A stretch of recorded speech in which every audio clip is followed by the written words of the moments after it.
यहां पर देखेंगे विकिरण तथा द्रव्य की द्वैती प्रकृति इकाई 7 का है। और इकाई 7 में हमको विकिरण, जो भी विकिरण जो होता है जिसके गमन के लिए माध्यम की जरूरत नहीं होती है ना, 3 प्रकार का होता है, चालन, संवहन और विकिरण।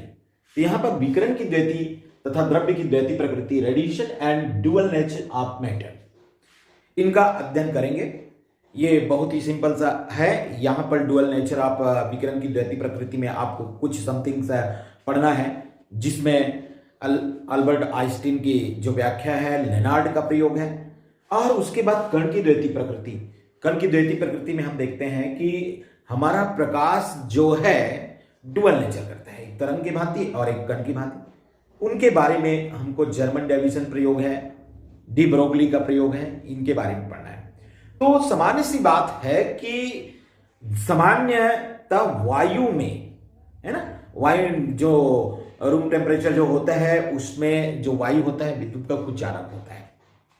लेकिन जब इसके दाब को कम करते चला गया, किसका, वायु प्रेशर को, तब क्या हुआ, वायु प्रेशर को जैसे जैसे कम करते चला गया तो वही वायु जो विद्युत का सुचालक हो गया। समझ में आया बातें कि वायु विद्युत का मूलतः क्या होता है, कुचालक होता है, नहीं तो करंट वायु से प्रवाहित होकर सबको शॉक लगता। लेकिन वैज्ञानिकों ने प्रयोग किया। इन वैज्ञानिकों में हमने देखा कि कौन कौन से वैज्ञानिक है, विलियम क्रूक्स है, रुंगटेन है, फैराडे है ना, बहुत सारे जो वैज्ञानिक है इन प्रयोगों को आगे की ओर बढ़ाया। तो एक विसर्जन नलिका, विद्युत विसर्जन क्या है, वायु या गैस के जो माध्यम है उसमें विद्युत के प्रवाह को हम क्या कहते हैं, विद्युत विसर्जन कहते हैं। डिस्चार्ज ट्यूब का उन्होंने प्रयोग किया। यह प्रयोग बहुत बड़ा था कि बहुत ज्यादा दाब करके उन्होंने धीरे धीरे धीरे धीरे कम किया।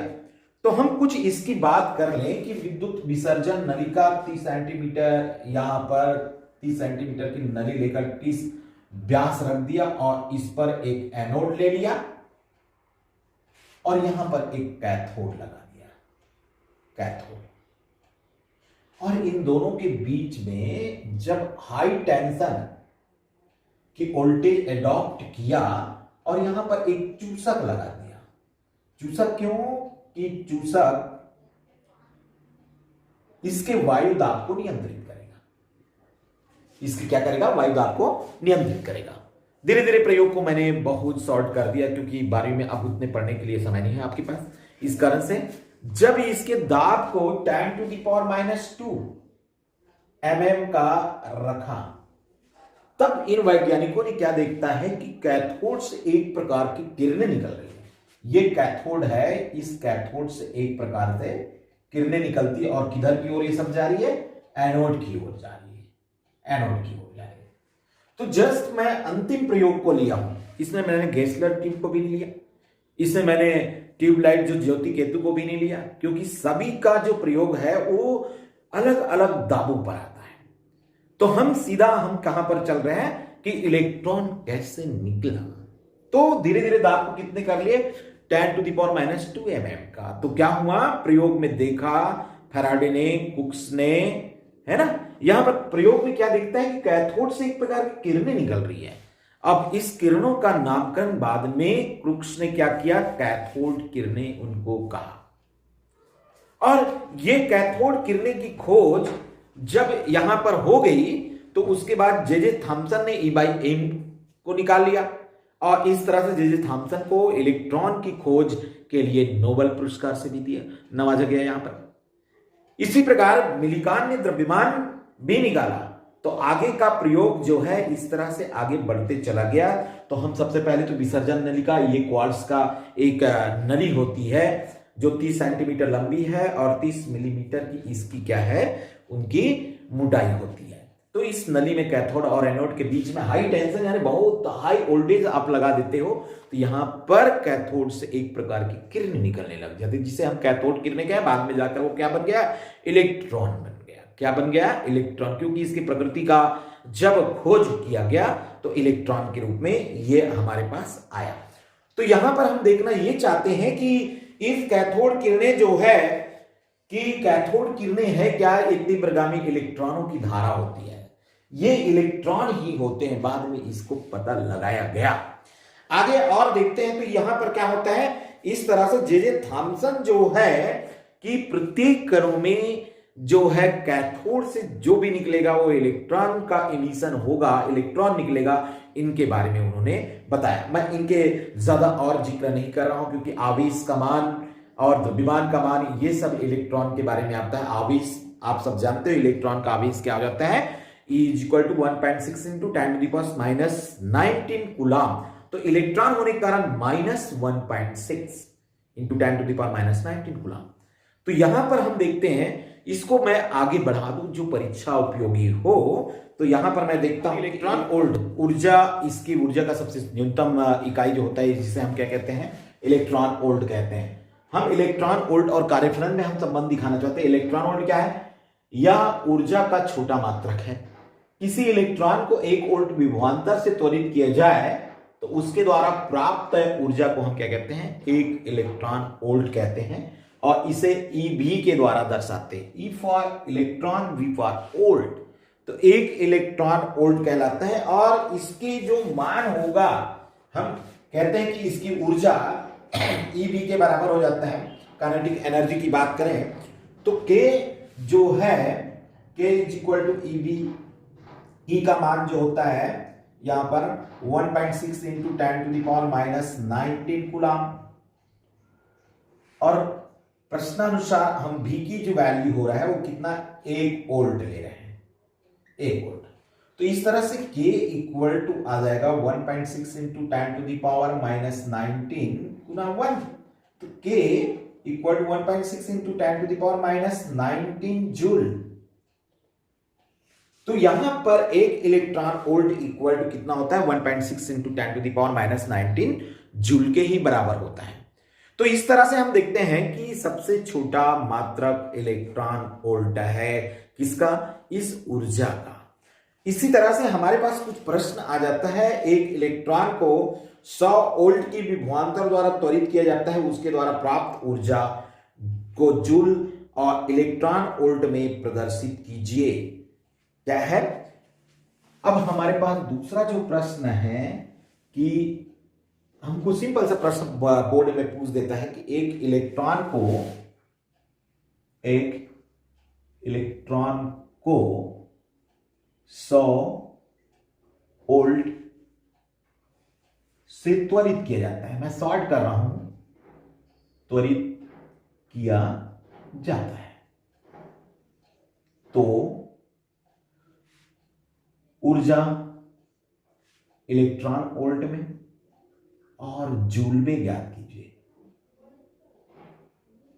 ज्ञात कीजिए। सिंपल सा प्रश्न रहता है यहां पर। तो सिंपल से प्रश्न को हम किस तरह से इसमें हल करें, तो हमारे पास क्या है, यहां पर जो दिया गया है कि हमको क्या दिया है, E यानी Q आवेश को दिया 1.6 × 10⁻⁻19 कूलम, और V = 100 ओम। तो यहां पर मैं कह सकता हूं K = QV या EV, हम जो लिखते हैं, इलेक्ट्रॉन का आवेश होता है Q, तो K = ये हो गया 1.6 × 10⁻⁻19 गुना 100, गुना कितना आ गया, 100। तो ये 100 यानी 2 शून्य यहां पर कम हो गया, तो ये क्या आ गया, 1.6 × 10⁻⁻17 जूल, ये जूल आ गया। क्या है, ऊर्जा जूल में ज्ञात होगी। अब इलेक्ट्रॉन वोल्ट में ज्ञात करो कह रहे हैं, ऊर्जा किसमें ज्ञात करो कह रहे हैं, इलेक्ट्रॉन वोल्ट में ज्ञात करो। तो इलेक्ट्रॉन वोल्ट में हमको ज्ञात करना है, तो इलेक्ट्रॉन एक आवेश को हमको इसमें भाग देना है। तो इलेक्ट्रॉन वोल्ट में ऊर्जा कितना आ जाएगा, ये आ गया K बटे E, यानी Q के बारे में हम बात करें तो K = 1.6 × 10⁻⁻17 और 1.6 × 10⁻- कितना होता है, 19। तो ये 19, ये तो ये कट गया, ये 19 जाकर वहां पर क्या बच गया, 100, क्या बच गया, 100। तो ये यहां पर मैं कह सकता हूं कि इलेक्ट्रॉन वोल्ट में ऊर्जा कितना आ रहा है, 100 इलेक्ट्रॉन वोल्ट की ऊर्जा आपको मिल जाएगा। तो ये वेरी सिंपल, बहुत ही सिंपल सिंपल ये प्रश्न इसमें आता है।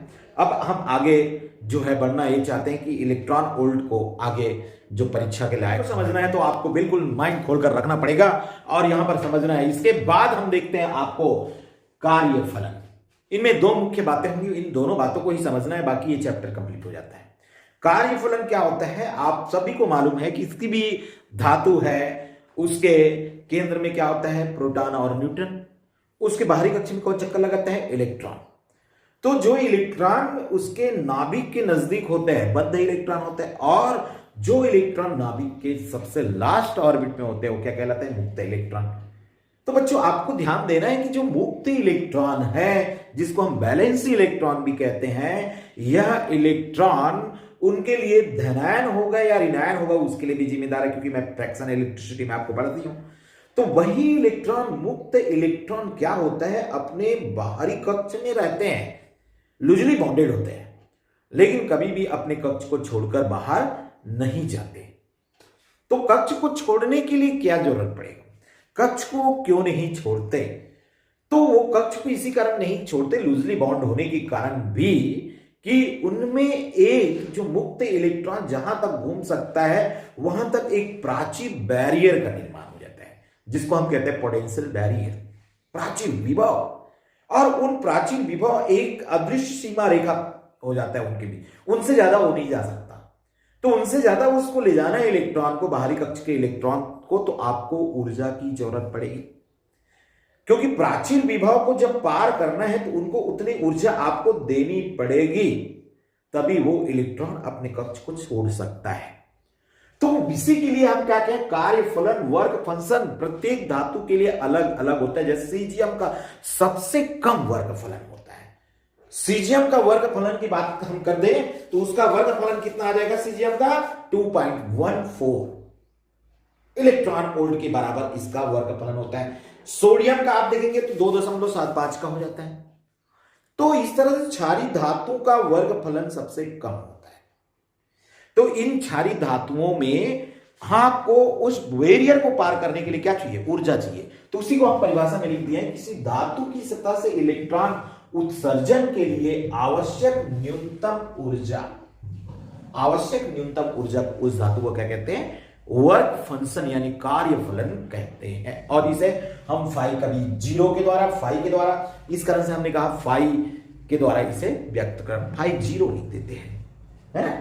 तो ये जो वर्क फलन है, कार्य फलन है, ये किन किन बातों पर निर्भर करता है। ऊर्जा शब्द आ गया तो इसकी न्यूनतम इकाई क्या होगा, इलेक्ट्रॉन वोल्ट की ही होगी। तो यहां पर हम देखते हैं ये किन किन बातों पर निर्भर करता है। तो सबसे पहली बात धातु की प्रकृति पर निर्भर करता है।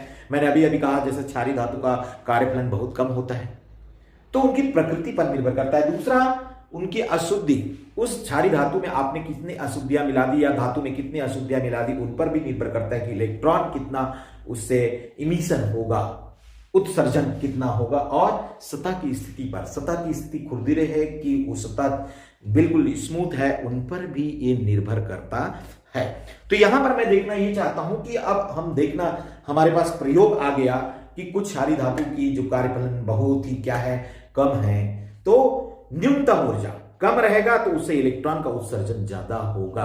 तो सबसे पहली बात, अच्छे इलेक्ट्रॉन उत्सर्जन के लिए कार्यफलन का मान क्या होना चाहिए, कम होनी चाहिए, जिससे हमको कम से कम ऊर्जा व्यय करना पड़े एक इलेक्ट्रॉन के उत्सर्जन के लिए। तो यहां पर हम देखते हैं इलेक्ट्रॉन उत्सर्जन क्या होता है।